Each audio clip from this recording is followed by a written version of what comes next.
Alright guys, welcome back. It's been a while with this Honda Prelude here. So this is gonna be just a little bit of an installation of the CV axle. The one on the left is the brand new one, and then on the right is the old one. You can tell the boot is ripped. New one's coming in. Comparing the old one to the new one looks good to me. So this is the area that we're working on the right side here. Make sure the upper arm ball joint is away from the knuckle, and then the lower struts bolt is loose that hooks to the lower arm.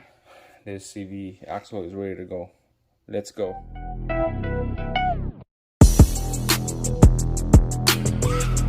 Alright, here we go. So first, make sure get some space, lots of room for that CV axle to go in. So it goes in the middle here, goes to the transmission, push it in.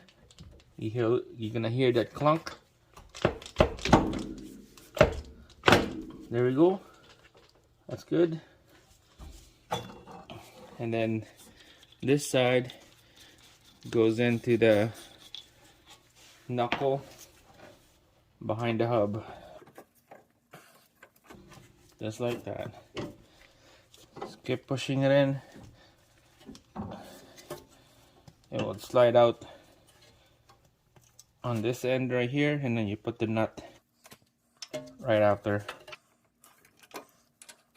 Couple turns, just like that. Next, we'll be putting this bolt down here.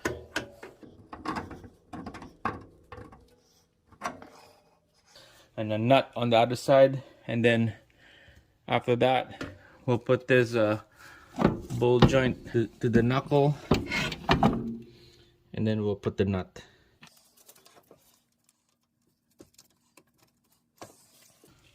Alright, there we go. So we're just gonna put all the bolts hand tight for now, and then we're gonna torque all these nuts and bolts right after.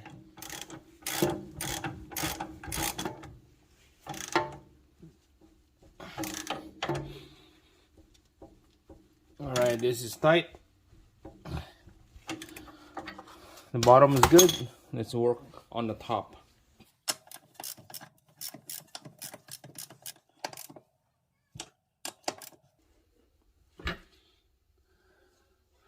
Alright, this one's good.